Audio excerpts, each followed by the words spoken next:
The first time I noticed how blue Ethan's eyes were, really noticed, was 3 months into our freshman year. We'd been assigned as roommates through the university's random selection process, and while I'd feared ending up with someone unbearable, Ethan had proven to be the opposite. Athletic but not aggressively so. Social without being a party animal. Studious without being uptight. And straight. Definitely straight. Or so I'd convince myself. I wasn't in the closet exactly. I just didn't announce it. My sexuality was a quiet fact about me that I carried carefully, like something fragile wrapped in tissue paper. Being gay wasn't my entire personality, just a piece of the constellation that made up who I was. Ethan knew. I'd mentioned an ex-boyfriend casually during our first week together, watching his face for any flicker of discomfort. There had been none, just a nod, a question about where we'd met, and then the conversation moved on. This easy acceptance made living with him all the more comfortable and all the more complicated. Because while Ethan knew I was gay, he didn't know that sometimes when he walked from the shower with just a towel around his waist, water droplets tracing the contours of his shoulders, I had to look away. He didn't know that when he fell asleep reading, his face peaceful and vulnerable in the glow of his desk lamp, I would watch him for a moment too long before gently taking the book from his hands. He didn't know that his laughter had become one of my favorite sounds.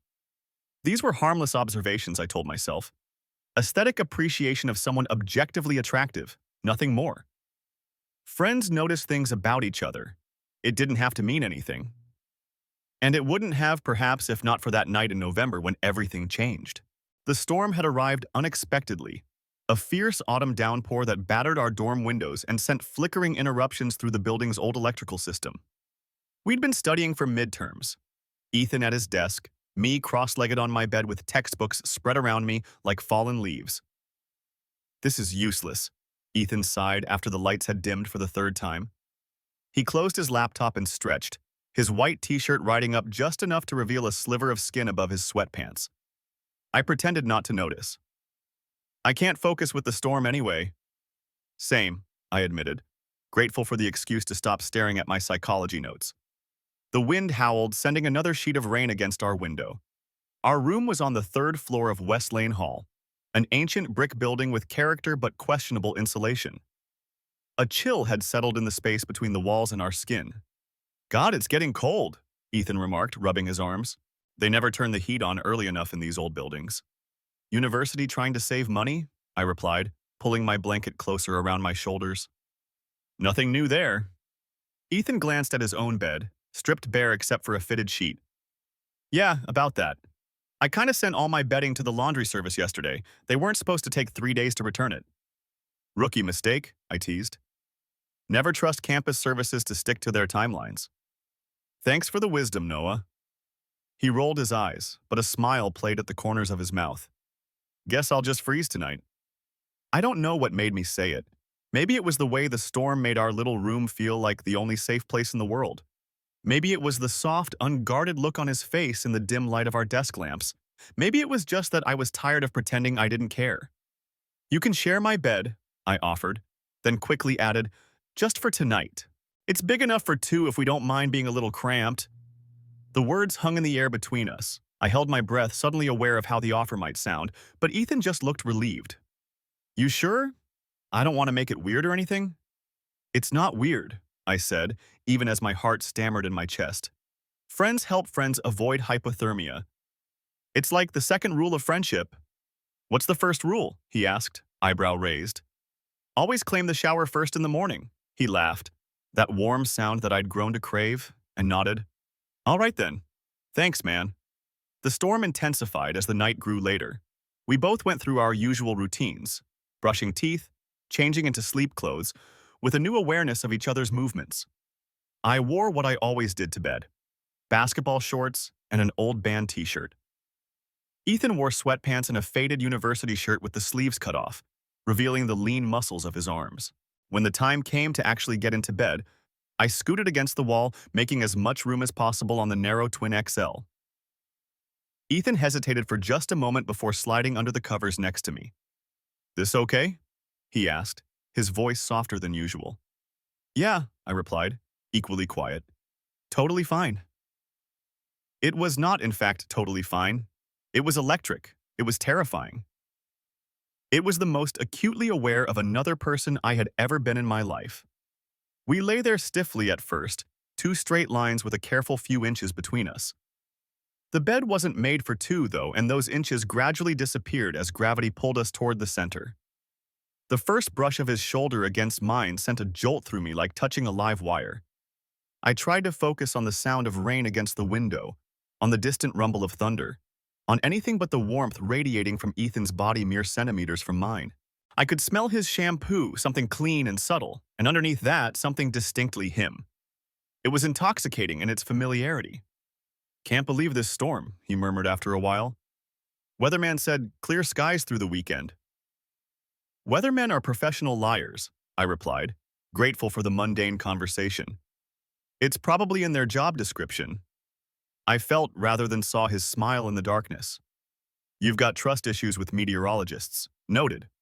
A particularly loud crack of thunder made both of us jump, eliminating what little space remained between us. His arm pressed against mine, warm and solid. Neither of us moved away. "You ever afraid of storms as a kid?" he asked, his voice barely audible above the rain. "Yeah," I admitted. "Used to hide under my blankets with a flashlight and books until they passed.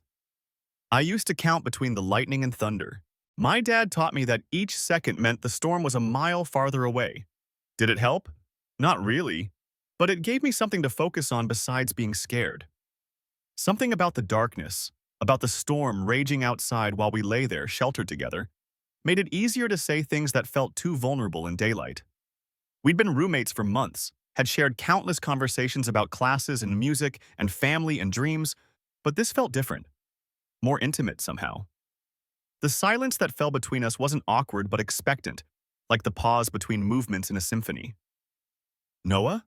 Ethan's voice was barely a whisper. "Yeah? Thanks. For letting me crash with you, I mean." "No problem," I whispered back, intensely aware of how close his face was to mine on the shared pillow. "That's what friends are for. Friends." The word felt simultaneously true and incomplete, like calling the ocean just water. As the storm continued its assault outside, our bodies gradually relaxed. The initial awkwardness melted away, replaced by a drowsy comfort. Our breathing fell into sync without either of us noticing. Inhale, exhale, existing in the same rhythm in the darkness. I was drifting towards sleep when I felt it, Ethan's hand brushing against mine under the covers. It could have been accidental, a natural movement as he shifted position. But then his pinky finger hooked ever so slightly over mine and I froze, suddenly wide awake. My heart thundered louder than the storm. I didn't move, didn't breathe, afraid that acknowledging this whisper of contact would shatter whatever was happening. His finger remained there, tentatively linked with mine, barely touching yet overwhelming in its significance. I don't know how long we lay like that, connected by this tenuous touch, neither advancing nor retreating. Eventually, I gathered my courage and moved my hand just slightly, enough to brush my fingertips against his. It was the lightest of touches, plausibly deniable, giving him every opportunity to pull away. He didn't. Instead, his breathing changed, a slight catch, a deeper inhale, the only indication that he was as awake and aware as I was. We didn't speak. What could we possibly say? But in that silence, in the dark cocoon of my narrow dorm bed with the storm raging outside, something was happening. Something was shifting between us, tectonic plates moving imperceptibly beneath the surface, changing the landscape forever. I must have fallen asleep eventually, lulled by the rhythm of his breathing and the steady drumming of rain. When I woke briefly in the deepest part of night, we had moved even closer. His arm was thrown casually across my waist, his face nestled near my shoulder. Even in sleep, he maintained that characteristic ease that I'd always envied, like he belonged exactly where he was. I watched him for a moment, his features softened in the dim glow of our digital alarm clock. His eyelashes cast faint shadows on his cheeks, his lips slightly parted. Something ached deep in my chest, a longing so profound it felt like grief. This isn't real, I reminded myself. He's straight. He's just comfortable with you as a friend. Don't make this into something it's not, bud. But then he shifted in his sleep, his hand sliding up to rest over my heart, and I wondered if he could feel it beating for him. I drifted back to sleep with his warmth pressed against me, trying not to hope for something I couldn't have. Morning arrived with gentle persistence, a soft golden light filtering through our thin curtains. The storm had passed, leaving behind a pristine autumn day and puddles that reflected the clear blue sky. I woke first, momentarily confused by the weight across my chest. Ethan's arm thrown casually over me as he continued to sleep. During the night, we had shifted closer still, his body curved against mine like we were puzzle pieces designed to fit together. His face was pressed against my shoulder, his breath warm through the fabric of my shirt. I allowed myself a moment, just one moment, to memorize the feeling of him next to me, the solid weight of his arm, the rhythmic rise and fall of his chest. Then, carefully, reluctantly, I began to extricate myself from our tangle of limbs. Ethan stirred as I moved, his eyes fluttering open. There was a moment of confusion as he registered our position, then a flash of something I couldn't quite identify, surprise, alarm, something else entirely, before he quickly pulled his arm back. "Sorry," he mumbled, his voice rough with sleep. "Didn't mean to, It's fine," I said quickly. "Small bed." He sat up, running a hand through his disheveled hair, not quite meeting my eyes. "Yeah, small bed." The easy intimacy of the night before had evaporated with the morning light, replaced by an awkwardness we'd never experienced before. We moved around each other with excessive care as we got ready for our respective classes, a deliberate choreography to avoid any accidental touches. "I've got financial economics at 9, Ethan said as he grabbed his backpack, still not looking directly at me. "Right, I've got studio art at 10, I replied, though he hadn't asked. He paused at the door. "Thanks again, for letting me crash with you." "Any time," I said, and immediately regretted it. "I mean, you know what I mean." A ghost of a smile touched his lips. "Yeah, see you later." And then he was gone, leaving me alone with rumpled bedsheets that still held the imprint of two bodies and the lingering scent of his shampoo on my pillow. The days that followed were an exercise in careful normalcy. We maintained our usual routines, studying, eating meals together, watching movies on my laptop, but something had changed. There was a new awareness between us, an invisible current that hummed whenever we were in the same room. I caught him looking at me sometimes when he thought I wouldn't notice, thoughtful, searching glances that he quickly redirected when I turned his way. We were more careful about our physical space, no longer casually draping an arm around shoulders or playfully shoving each other as we once had. It was as if by acknowledging the possibility of something more, we'd made our normal friendship impossible to return to.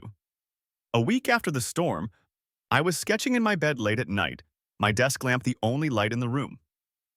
Ethan was supposedly reading for his economics class, but I'd noticed he'd been on the same page for 20 minutes. "You're burning a hole in that textbook," I commented without looking up from my sketch pad. "Just tired," he replied, finally closing the book with a sigh.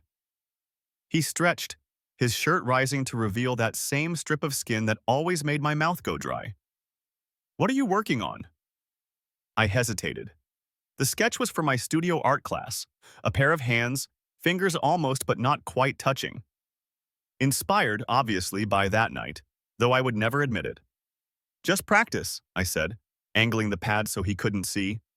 He didn't push, just nodded and got ready for bed.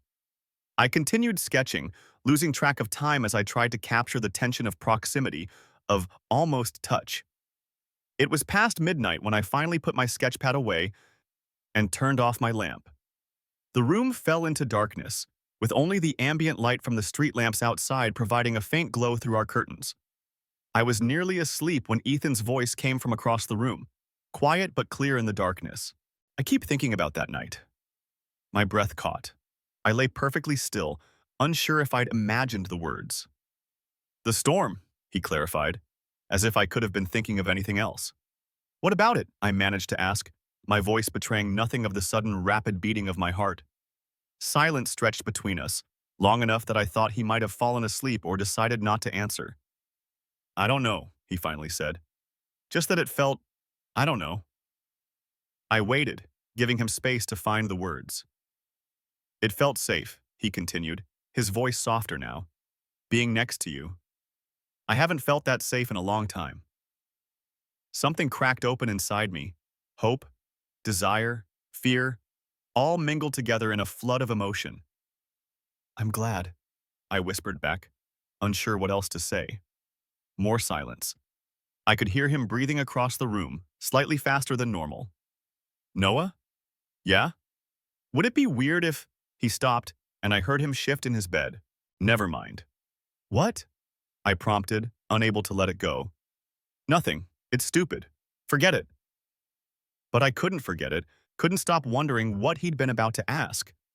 Would it be weird if what? If we talked about it? If we acknowledged whatever had happened between us that night, if we did it again? That last thought sent a tremor through me, a longing so intense it was almost painful. "It's not stupid," I said into the darkness. "Whatever it is." I heard the rustle of bed covers, then the soft pad of feet on our worn carpet. My heart nearly stopped when I realized Ethan was standing beside my bed. "Can I?" he whispered, gesturing vaguely to the space beside me. Words failed me entirely. I simply nodded and moved over, making room for him as I had that night during the storm. He slid under the covers next to me, careful to maintain a small distance between us. We lay there side by side, staring up at the ceiling, both hyper-aware of each other's presence. "I can't sleep," he admitted after a while. "I haven't really slept well since that night." "Me neither," I confessed. "I keep thinking about it," he said again. "About what it meant." "What do you think it meant?" I asked, hardly daring to breathe. He turned his head to look at me, his eyes reflecting the faint light from outside. "I don't know, that's the thing. I don't know what any of this means." I turned to face him, our faces now just inches apart on the pillow. "What's this?" "This," he gestured vaguely between us. "The way I feel when I'm with you. It's not, it's not how I feel with other friends." My heart was pounding so hard I was certain he could hear it. "How is it different?" He was quiet for a long moment, and I could almost see him struggling to find the right words. "It's like, when we're together, everything else gets quieter. Makes more sense. Like you're this, I don't know, this center that everything else moves around." His words washed over me like a wave, leaving me breathless. "Ethan, I know it doesn't make sense," he rushed on. "I've never, I've only ever been with girls. I've never thought about a guy that way before, but with you—" He trailed off, the unfinished sentence hanging between us like a fragile, precious thing. "With me?" I prompted softly.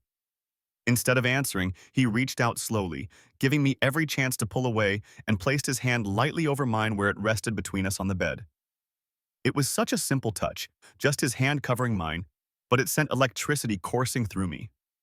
His palm was warm, slightly calloused from the guitar he sometimes played.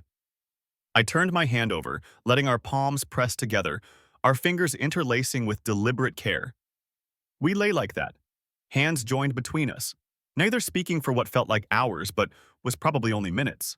There was a conversation happening in that touch, in the gentle pressure of his fingers against mine that words couldn't have captured. When he finally spoke again, his voice was barely audible, a whisper meant only for me. What if everything I thought I knew about myself isn't true? The vulnerability in his question broke my heart and mended it simultaneously. I knew that fear, had lived with it, wrestled with it, eventually embraced it. But I'd had years to come to terms with who I was. For Ethan, this was uncharted territory, terrifying and thrilling all at once. "Then you discover who you really are," I said simply. "And that's never a bad thing, even when it's scary." His eyes searched mine in the dim light, looking for something. Reassurance, perhaps, or understanding. Whatever he saw seemed to calm something in him. His grip on my hand tightened slightly. "I'm not sure what I want," he admitted, "or what this means for who I am. But I know that being close to you that night felt right, and I've been thinking about it ever since." My free hand moved of its own accord, reaching up to touch his face, fingertips lightly tracing the line of his jaw. He closed his eyes at the contact, a small sigh escaping him. "We don't have to figure it all out tonight," I told him. "Or ever, if you don't want to." He opened his eyes again, looking at me with such intensity that I felt exposed, like he could see every hope and fear and longing I'd ever had. "I do want to," he said. "Figure it out, I mean. With you." The world narrowed to just this, his hand in mine, his eyes on my face, the soft sound of our breathing in the quiet room. Nothing else existed or mattered. Slowly, deliberately, he moved closer, eliminating the careful distance he'd maintained between us. Our foreheads touched, then our noses. I could feel his breath against my lips, coming in quick, shallow bursts that matched my own. Time suspended. We hovered there on the edge of something irrevocable, something that would change everything between us. Then, so quietly I almost didn't hear it, he whispered against my lips, "I think I might be falling for you." The words sent a shockwave through me, joy and disbelief warring for dominance. Before I could respond, before I could process what was happening, his lips were pressing against mine, tentative at first, then with growing confidence as I responded. It wasn't my first kiss, but it felt like it, clumsy and perfect and world-altering. His hand released mine to cup my face, his thumb stroking my cheek with a tenderness that made my chest ache. When we finally broke apart, both breathing hard, he rested his forehead against mine, eyes closed as if overwhelmed. "Wow," he breathed. "Yeah," I agreed, equally eloquent in my dazed state. "Wow." He pulled back slightly to look at me, his expression a complex mix of wonder and uncertainty. "I've never... Was that okay? The kiss, I mean." I couldn't help the smile that spread across my face. "More than okay." His answering smile was radiant, even in the dim light. But then, gradually it faded, replaced by something more serious, more thoughtful. "Noah, I don't know what happens now," he said quietly. "This is all new for me. I don't want to mess up our friendship or hurt you if I'm still figuring things out." I nodded, trying to ignore the pang of fear his words triggered. "I know. And we can take it as slow as you need. No pressure, no expectations." He studied my face, his blue eyes intent. "But that's not really fair to you, is it? You deserve someone who's sure." "Maybe," I acknowledged. "But life isn't always fair or simple. Sometimes the complicated path is the one worth taking." He was silent for a long moment, processing. Then he shifted, lying back and staring up at the ceiling again, though he kept his hand linked with mine. "My whole life," he said slowly, "I've had this image of who I was supposed to be, what my future would look like. It never included this possibility." "I know," I said again, because I did. I remembered my own journey, the recalibration of my self-image, the reimagining of my future. "But then I met you," he continued, his voice strengthening, "and everything started to shift. At first I thought it was just that we clicked as friends, that you were easy to be around. But then that night happened, and I couldn't stop thinking about how it felt to be close to you, how right it seemed." He turned his head to look at me again. "I'm scared," he admitted. "Not of you, but of how much I feel. It's overwhelming." I squeezed his hand. "It is for me too." A small smile touched his lips. "Yeah? Yeah. I've been... I've felt something for you almost since we met, but I convinced myself it was pointless, that you were straight, that friendship was all there could ever be." "I'm sorry," he said, frowning slightly. "If I'd understood sooner..." "Don't apologize," I interrupted. "You can't apologize for your own journey. It happens when it happens." He nodded slowly, then brought our joined hands up to his lips, pressing a kiss against my knuckles, a gesture so unexpectedly tender that it nearly undid me. "Stay," I whispered. "Just to sleep, like before." Without a word, he shifted closer, his arm draping over my waist as naturally as if we'd done this 100 times before. I turned onto my side, letting him curl against my back, his chest warm against me, his breath tickling the nape of my neck. We fit together perfectly, like we were made to hold each other this way. I felt his lips press softly against my shoulder, not demanding, just acknowledging, confirming. "Noah?" he murmured, his voice already heavy with approaching sleep. "Hmm? I'm glad the storm happened." I smiled into the darkness. "Me too." As his breathing deepened and slowed, I remained awake, cataloging every sensation, the weight of his arm around me, the steady beat of his heart against my back, the way his legs tangled with mine beneath the covers. I wanted to remember every detail of this night, this moment when everything changed. I was nearly asleep when I felt him stir slightly behind me. His arm tightened around my waist and he nuzzled closer, his lips brushing my ear. "There's something I need to tell you," he whispered, his voice so soft I could barely hear it even in the perfect silence of our room. I held my breath, suddenly wide awake, heart hammering against my ribs as I waited for what would come next. I waited, frozen in place, for Ethan's next words. Time stretched between us like taffy, sweet and agonizing. His breath was warm against my ear, his arm heavy across my waist. Please provide the text you want me to rephrase for compliance. I've been running from that moment ever since. Until now. Until you. The confession hung in the air between us, delicate and monumental. I placed my hand over his where it rested against my stomach, threading our fingers together. Thank you for telling me, I whispered back. I'm still scared, he admitted, but I'm more scared of not knowing what this could be. I turned in his arms until we were face to face, our noses almost touching, sharing the same breath in the darkness. Whatever this is, I said softly, we'll figure it out together. The tension in his body seemed to release at my words. He nodded, his forehead brushing against mine. Together, he repeated, the words somewhere between a statement and a question. Together, I confirmed. He pulled me closer, and I tucked my head beneath his chin, ear pressed against his chest where I could hear the steady thrum of his heartbeat. We didn't speak again that night, but as I drifted towards sleep, I felt the press of his lips against the crown of my head. So light it might have been imagined, yet as real as anything I'd ever felt. Dawn arrived with gentle insistence, golden light filtering through our thin curtains. This time, I woke to find Ethan already awake, watching me with an expression I couldn't quite read. Tender and terrified all at once. Morning, he said softly. Morning, I replied, suddenly self-conscious about my sleep-rumpled hair, my morning breath. Neither of us moved to disentangle ourselves. We lay facing each other, legs still intertwined beneath the covers, my head pillowed on his arm. The reality of the previous night settled around us like dust motes in the morning light, beautiful but impossible to ignore. So, I ventured when the silence grew too heavy. That happened. A smile tugged at the corner of his mouth. Yeah, it did. Are you okay? I asked, searching his face for any sign of regret, of the inevitable morning after panic I'd been secretly dreading. His eyes held mine steadily. I'm better than okay. A little freaked out maybe, but not about us. More about what it all means. About you, I clarified. He nodded. About me. About who I am. Who I thought I was. I understood that particular existential crisis all too well. Labels are overrated anyway, I offered. You're just you. Is it that simple? No, I admitted. But it's a start.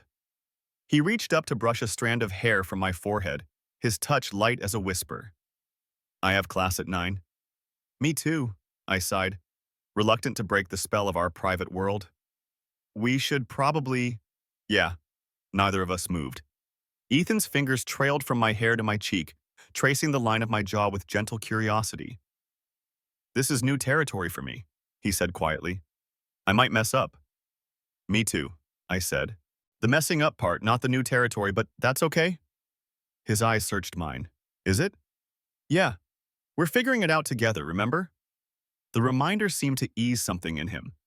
His expression softened, and he leaned forward, pressing his forehead against mine. Thank you. For what? For being patient, for not freaking out, for seeing me. The simplicity of his words belied their weight. To be seen, truly seen, was perhaps the most profound human desire. I pressed my palm against his chest, feeling his heartbeat beneath my hand. I see you, I whispered. For a moment, I thought he might kiss me again. His gaze dropped to my lips, lingered there with unmistakable intent. My breath caught, anticipation coiling tight in my chest. But then his phone alarm blared from his bedside table, shattering the moment. He groaned, pulling back reluctantly. Saved by the bell, he joked, though there was something wistful in his tone. Cursed by the bell, more like, I countered, eliciting a laugh from him that brightened the entire room. We disentangled ourselves with awkward maneuvering, the narrow bed making dignified exit impossible. As we went through our morning routines, brushing teeth, changing clothes, gathering books, I couldn't help stealing glances at him, marveling at how everything could be so different yet so familiar. At the door, he paused, fidgeting with the strap of his backpack. See you for lunch? The usual spot? Yeah, I nodded, ridiculously pleased by the normalcy of the arrangement, the promise of continuation. He hesitated a moment longer, then stepped forward and quickly, almost shyly, pressed his lips to my cheek. Before I could react, he was gone, the door clicking shut behind him, leaving me standing in the middle of our room with my hand pressed to the spot where his lips had been, grinning like an idiot. The dining hall buzzed with the usual lunchtime cacophony, clattering trays, overlapping conversations, the scrape of chairs against linoleum. I spotted Ethan at our usual table by the windows, sunlight catching in his hair, turning it to burnished gold. He hadn't seen me yet, focused on his phone, forehead creased in concentration. I allowed myself a moment to just look at him, this person who had become the center of my universe in ways I was only beginning to understand. Last night felt almost dreamlike in the harsh fluorescence of day, surrounded by the mundane reality of college life. Had it really happened? The whispered confessions, the tentative touch of his lips against mine, the vulnerability we'd shared in the darkness? Then he looked up, caught my eye across the crowded room and smiled. A private, knowing smile that set my heart racing. Yes, it had happened. It was real. I made my way to him, inexplicably nervous, as if we were meeting for the first time. "Hey," he said, as I set my tray down across from him. "Hey yourself," I replied, aiming for casual and probably missing by a mile. We fell into our usual rhythm of conversation, classes, assignments, the terrible dining hall food, but beneath the normalcy ran an electric current of awareness. Our hands brushed as we both reached for the salt, and neither of us pulled away immediately. Our eyes met more frequently, held longer. There were new layers of meaning in the most ordinary exchanges. "Want to go to the art house cinema tonight?" he asked as we finished eating. "They're showing that French film you mentioned wanting to see."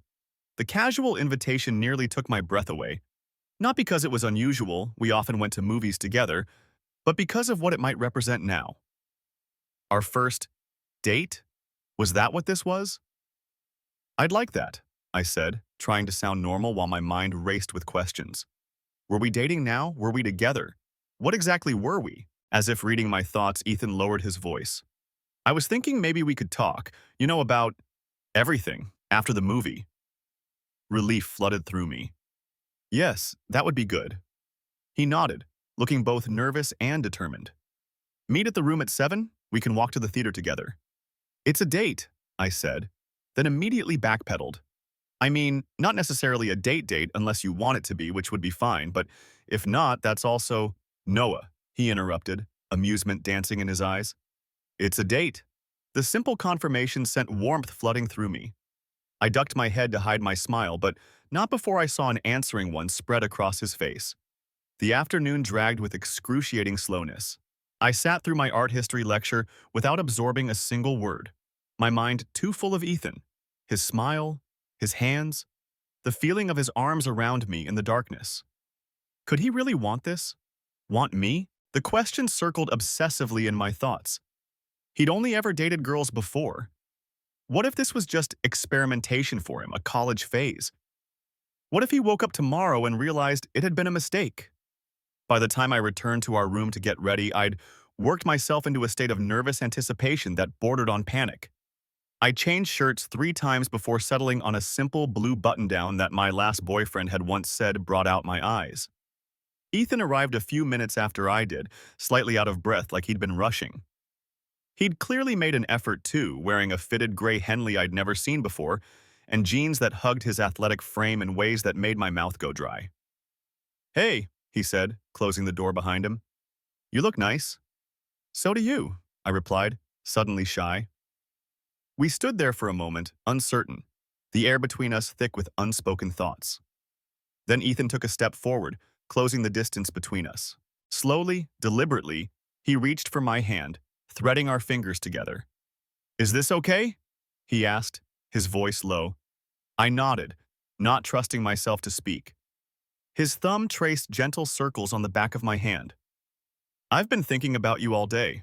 About last night." "Me too," I admitted. "I meant what I said," he continued, eyes locked on mine. "I want to figure this out. With you." "I want that too." The simplicity of our exchange belied the complexity of what lay ahead, but in that moment, with his hand warm in mine, It felt like enough, a foundation we could build on. We should go, I said reluctantly, glancing at the time. The movie starts in 20 minutes. He nodded but didn't move immediately, still looking at me with an intensity that made my heart stutter.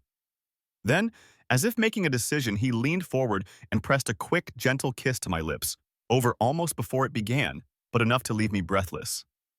Now we can go, he said with a small, satisfied smile. The walk to the theater was both ordinary and extraordinary. Our usual route through campus, past the library and the student union, but now with Ethan's hand occasionally brushing against mine, our shoulders bumping together more often than strictly necessary. We didn't hold hands. Not here, not yet. Both of us still navigating the boundaries of this new landscape, but the awareness of possibility hung between us like invisible threads connecting our bodies. The movie was beautiful but strange, a French coming-of-age story about two boys discovering themselves during a summer by the sea. I was acutely conscious of Ethan beside me in the darkened theater, of the armrest between us that felt like both barrier and opportunity. Halfway through the film, during a particularly quiet scene, he shifted slightly and let his hand fall to rest palm up on that armrest, an invitation, not a demand. I hesitated only a moment before placing my hand in his, our fingers intertwining in the darkness. We stayed like that for the remainder of the film, connected by that simple touch, my pulse never quite settling to a normal rhythm. On screen, the two boys shared a tender first kiss at sunset, the camera panning away to the horizon. Beside me, Ethan's grip tightened almost imperceptibly. When the credits rolled and the lights came up, we reluctantly separated our hands, though the ghost of his touch lingered on my skin. Outside, the night was clear and cool, stars pricking the autumn sky above us. We walked in comfortable silence for a while, both processing the film and what lay unspoken between us. Want to take the long way back? Ethan suggested when we reached the fork in the path that would lead us either directly to our dorm or on a more meandering route through the campus gardens. Sure, I agreed, understanding that what he was really asking for was time. Time to talk, to figure things out away from the confined space of our room with its charged atmosphere and meaningful bedding. The gardens were nearly deserted at this hour, illuminated by tasteful pathway lighting that cast everything in a gentle glow. We walked side by side, close enough that our arms occasionally brushed, sending tiny shivers through me each time. So, Ethan finally said, breaking the silence, that was quite a movie. Yeah, I agreed. Intense. Reminded me of us a little. The casual comparison sent my heart racing. How so? He shrugged, not meeting my eyes. Just the way they were friends first. The confusion, the fear of ruining what they already had. We had reached a small stone bench beneath an old oak tree, partially secluded from the main path. Ethan gestured to it questioningly, and I nodded. We sat, not quite touching but close enough to feel each other's warmth in the cool night air. Are you afraid? I asked quietly. Of ruining what we have? He considered the question seriously, gaze fixed on the distance. Yes and no, he finally answered. Yes, because what we have as friends is important to me. You're important to me. I don't want to lose that. And the no? His eyes met mine, clear and certain in the dim light. No, because I think what we could have might be even better, worth the risk. The simple honesty of his words made something catch in my throat. I think so too. He smiled, a small, vulnerable curve of his lips.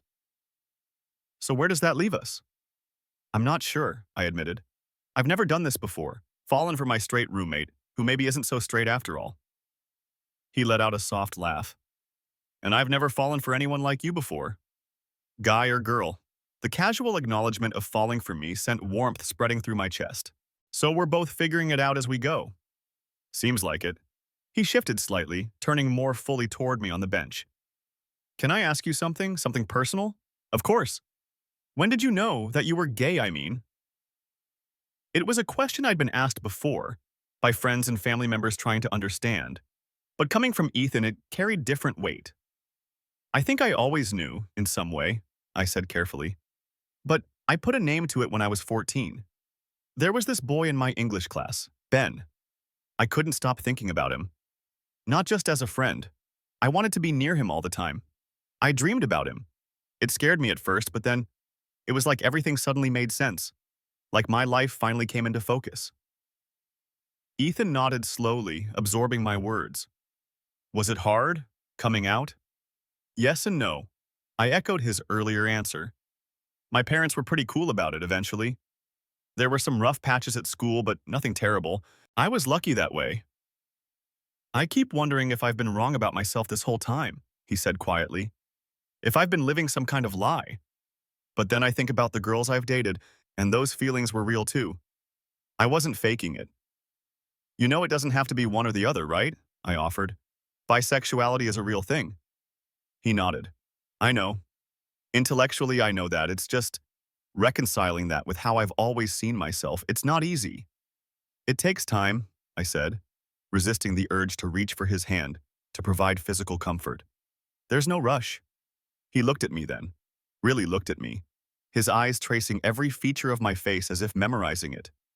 That's what amazes me about you, Noah. Your patience, your understanding. Anyone else would be pushing for definitions, for commitments.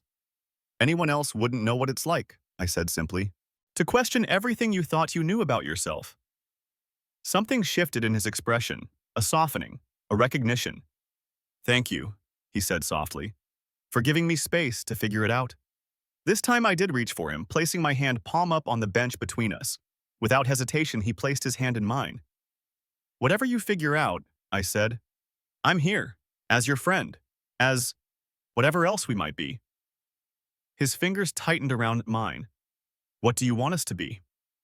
The directness of the question caught me off guard. What did I want? The answer was both simple and terrifyingly complex. I want to be with you, I said honestly, in whatever way makes sense for both of us. I don't need labels or definitions right now. I just want this, us, exploring what we could be together. Relief washed over his features. That's what I want too. A cool breeze rustled through the leaves above us, sending a shower of golden leaves spiraling down around our bench. One landed on Ethan's shoulder, and without thinking, I reached up to brush it away. My hand lingered, fingers grazing the solid warmth of his shoulder, then his collarbone, then coming to rest lightly against the side of his neck. His pulse jumped beneath my fingertips, rapid and strong. We were close now, closer than we'd been all evening, breathlessly, achingly close.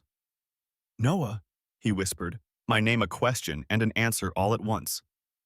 Yes, I replied to the unspoken query in his eyes. And then he was kissing me. Not the tentative, fleeting press of lips from last night or the quick peck from earlier, but a real kiss, deliberate and searching. His hand came up to cup my face, thumb stroking my cheek as his mouth moved against mine with growing confidence. I melted into him, my fingers sliding into his hair, my entire being focused on the point where our lips met. He tasted like the mint gum he'd been chewing during the movie, and something else, something uniquely him that I already knew I would crave for the rest of my life. When we finally pulled apart, both breathing hard, his eyes were wide with wonder. Wow, he breathed, forehead resting against mine. Yeah, I agreed, feeling slightly dazed. Wow, indeed. He laughed softly, the sound warming me from the inside out.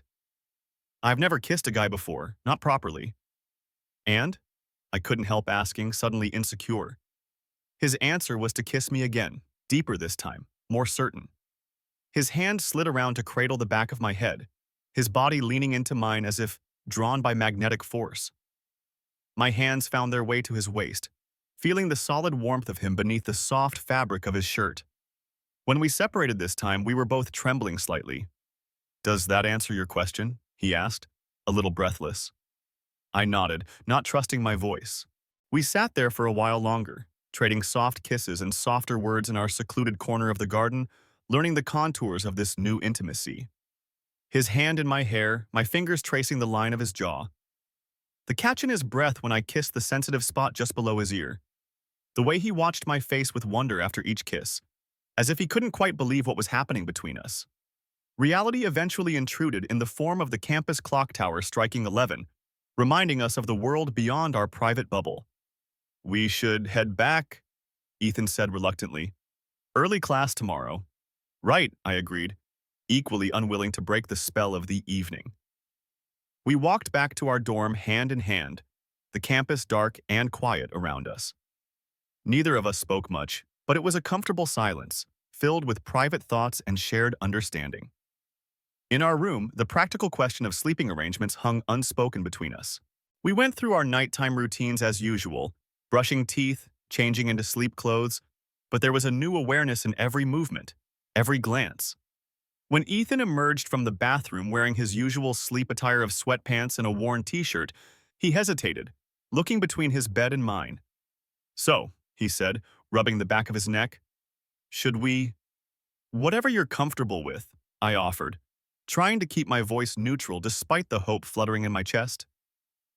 He took a deep breath, as if gathering courage, then crossed to my bed and sat on the edge of it. "I'd like to stay with you again, if that's okay." Relief and joy flooded through me. More than okay. I joined him and we maneuvered ourselves under the covers, finding our positions with less awkwardness than the night before, but still with careful awareness of each other's space. We ended up face to face, sharing a pillow, the narrow bed necessitating proximity. "Hi," he whispered, his face just inches from mine in the dim glow of the desk lamp. "Hi yourself," I whispered back. His hand found mine beneath the covers, our fingers intertwining. Today was, "Yeah," I agreed when he trailed off. It was. He smiled, soft and intimate, in the half-light. I keep waiting to freak out, to panic or have some kind of sexual identity crisis. "And?" I prompted when he paused. "And it's not happening. Being with you like this, it just feels right, like the most natural thing in the world." The simple declaration unraveled something tight and anxious in my chest that I hadn't even realized was there. "It feels right to me too." We lay in comfortable silence for a while, just breathing together in the quiet room, hands linked beneath the covers. "Can I tell you something?" Ethan eventually asked, his voice soft in the darkness. "Anything." He was quiet for a moment, gathering his thoughts. "I've been lonely for a long time. Even when I was with other people, girlfriends, friends, whatever, there was always this distance, like I was playing a part, never quite connecting." I listened, heart aching for him, for the isolation he described that I knew all too well. "But with you," he continued, "that distance isn't there. From the first day we met, it was different, easier, like I could breathe properly for the first time." My throat tightened with emotion. "I know what you mean." "Do you?" His eyes searched mine in the dim light. "Yeah," I admitted. "I've always felt like there were parts of me that no one else could see or understand. Even after I came out, even with other guys I've dated, there was always something missing, some connection that wasn't quite there." His hand tightened around mine. "And now?" "Now I feel seen," I said simply. "By you." The words hung between us, profound in their simplicity. Ethan reached up with his free hand to trace the line of my cheek, his touch feather light. "I see you," he whispered, echoing my words from that morning. "All of you." Something shifted between us then, a deepening that went beyond physical attraction or even romantic feeling, a recognition of kindred spirits, of souls that understood each other in ways that defied explanation. He leaned forward, pressing his lips to mine in a kiss that felt like a promise. My hand came up to cup his face, feeling the slight roughness of evening stubble beneath my palm, the solid reality of him. When we broke apart, he pulled me closer, tucking my head beneath his chin, his arms wrapping around me securely. I could hear his heartbeat, steady and strong beneath my ear. "Noah," he murmured, his voice rumbling in his chest where my head rested. "Hmm?" "I don't know what happens next, with us, with everything, but I know I want to find out." I pressed a kiss to his collarbone, feeling the warmth of his skin through the thin cotton of his shirt. "Me too. Promise me something?" His voice had grown serious, a vulnerability in his tone that made me look up at him. "Promise me that whatever happens, we won't pretend this didn't happen. That even if we decide, if this isn't—" I couldn't bear to just go back and act like none of it was real. The fear in his voice broke my heart a little. I reached up to touch his face, making sure he was looking at me when I responded. "I promise. This is real, Ethan. Whatever else happens, whatever we figure out together, this is real." Relief washed over his features. He caught my hand where it rested against his cheek, turning to press a kiss into my palm.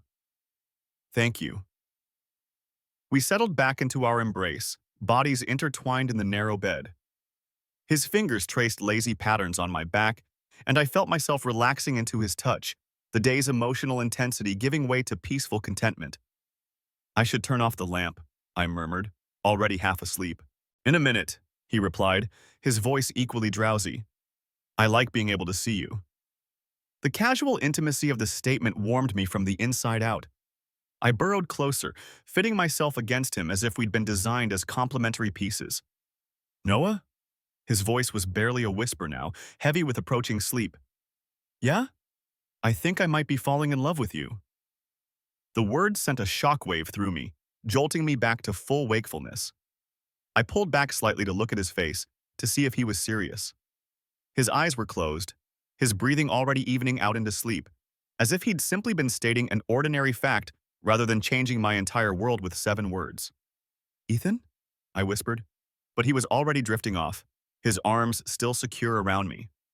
I watched him sleep for a long moment, studying the peaceful lines of his face, the fan of his eyelashes against his cheeks, the slight part of his lips. Had he meant it? Or was it just one of those things people say when they're half asleep when the boundaries between thought and speech blur? It didn't matter, I decided. Not tonight. Tonight was about this moment, this connection. The rest would sort itself out in time. I reached over him carefully to turn off the lamp, then settled back into his embrace, his arms instinctively tightening around me even in sleep. In the darkness, I pressed a feather-light kiss to his jaw, allowing myself to whisper the words I was too afraid to say when he could hear them. I think I'm falling in love with you too. His only response was to pull me closer, our bodies fitting together like they'd been made for this sex, like we'd been made for each other. Outside, the world continued its relentless motion. Students cramming for exams, parties raging in off-campus houses, lives being lived in noisy collision. But in our small room, in our narrow bed, we had found a perfect stillness, a moment of clarity in the chaos. Whatever came next, labels, definitions, complications, we would face it together. For now, it was enough to lie in the darkness, hearts beating in tandem, the unspoken promise of tomorrow hanging between us like the most precious of possibilities. As I drifted towards sleep, Ethan's warmth surrounding me, his breath tickling my hair, I knew with bone-deep certainty that everything had changed between us. There was no going back to what we had been before. Roommates, friends, 2 separate planets in carefully maintained orbit. We had collided, merged, become something new together, something undefined but undeniable, and neither of us would ever be the same again.